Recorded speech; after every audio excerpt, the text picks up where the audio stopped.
आज का मुद्दा जो कि हमारी संस्कृति पर और हमारे धर्म पर,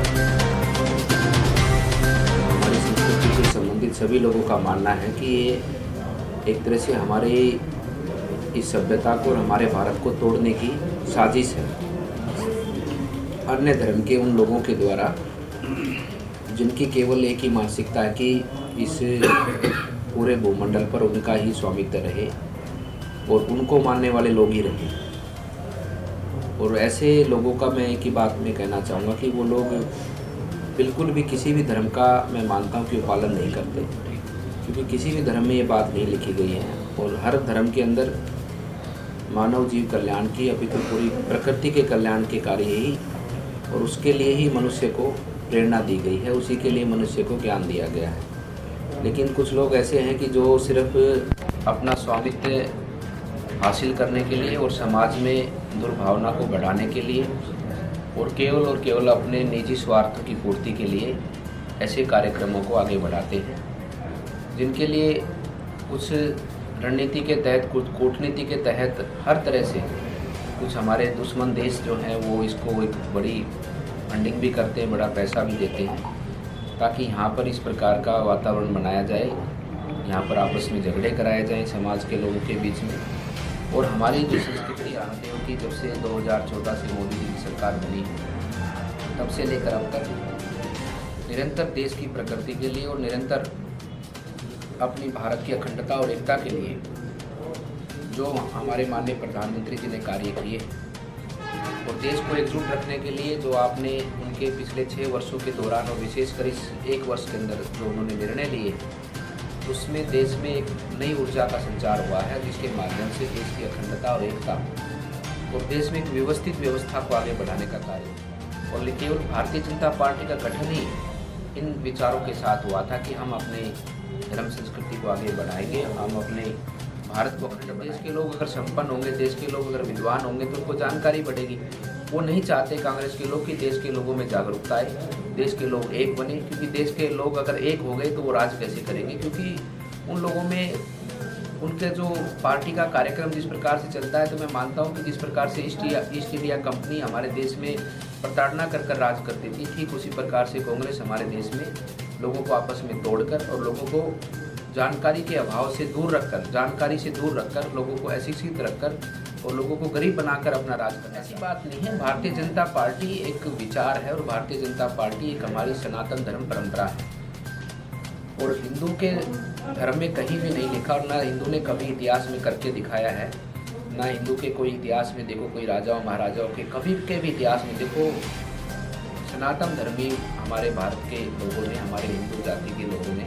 सदैव मानवता के लिए बात की और सदैव हर धर्म को सम्मान दिया है। ये मानना खाली क्योंकि जिस प्रकार से उन्होंने कहा है, जो पहले की बात थी तो वो वास्तविकता थी, जो राहुल गांधी जी के बारे में उन्होंने कहा है वो वास्तविकता है। वास्तविकता तो आज नहीं तो कल समय पे लोगों के सामने आनी होती है, वो वास्तविकता उनके माध्यम से आई है, लोगों को पता भी इस वास्तविकता का। ठीक उसी प्रकार से जब हिंदू प्रताड़ित होता है, हमारा देश का मूल हम सनातन धर्मी प्रताड़ित होते हैं, तब उनमें प्रताड़ना के साथ में एक एकजुटता का आना एक स्वाभाविक रूप है। और जिस भाव के साथ में, जिस कारण से वो प्रताड़ना हम सब सहन कर रहे हैं, उसके लिए कोई संगठन आवाज़ उठाता है तो निश्चित रूप से उसके साथ सब लोग जुड़ते हैं। उसी का तो परिणाम है कि धारा 370 टूटी, राम मंदिर बना, लोगों की एकजुटता का तो प्रमाण है ये, क्योंकि सरकार भी तो लोग ही बनाते हैं। लोगों ने वो शक्ति अपने वोट के माध्यम से मोदी जी को, भारतीय जनता पार्टी को दी है, तभी तो ये सब संभव हो पाया, क्योंकि ये विजन भारतीय जनता पार्टी ने लोगों के बीच में रखा था और विजन को उनके जो वादे थे उनको मोहर जो है कि देश की जनता ने लगाई है। और जो उन्होंने कमिटमेंट, जो उन्होंने सपना और जिस विजन के साथ में भारतीय जनता पार्टी का निर्माण हुआ था, उसी विजन को जोड़ते जोड़ते, उसी संकल्प सपने को जोड़ते जोड़ते लोगों ने उनको समर्थन दिया और आज वो करने के उसके काबिल बने, उसके लिए सक्षम हुए और उसके करके उन्होंने दिखाया। तो इसी प्रकार से कांग्रेस के लोग हैं, उनका विजन एक ही मात्र है कि लोगों को अशिक्षित रखो, लोगों को गरीबी रेखा के नीचे रखो, ताकि उनको जब हम टुकड़ा फेंकेंगे तो हमको वोट दे देंगे। एक सरकार के सानिध्य में हरियाणा में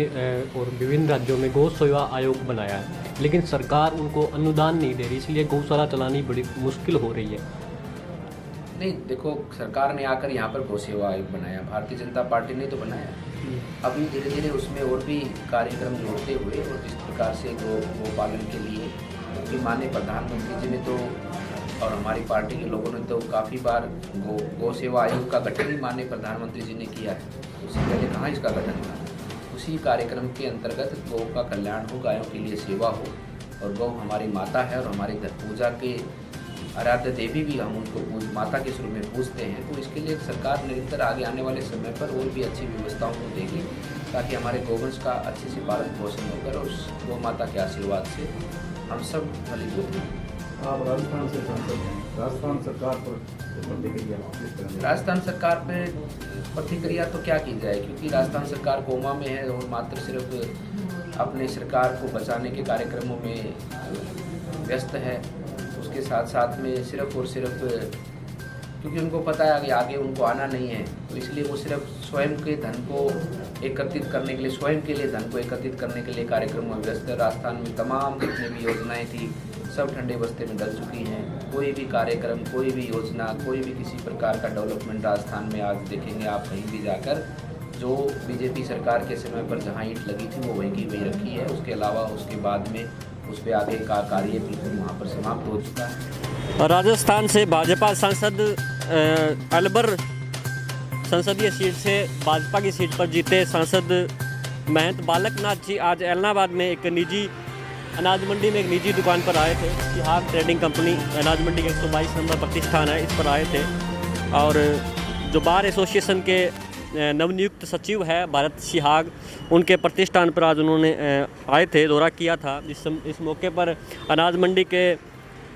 जो आड़ती हैं राम प्रताप शिहाग, जय सिंह गोरा प्रधान और कुछ और लोग भी मौजूद रहे। उन्होंने जो बालकनाथ जी है सांसद अलवर से, उन्होंने लव जिहाद के मुद्दे को मीडिया के सामने रखते हुए कहा कि विभिन्न राज्यों में उसको लेकर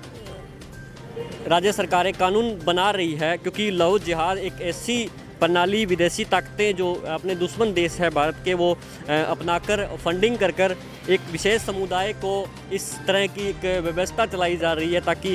भारत की अखंडता को बर्बाद किया जा सके। इसको लेकर भाजपा सरकार जो है बिल्कुल सख्त है और वो इस तरह के लव जिहाद के कानून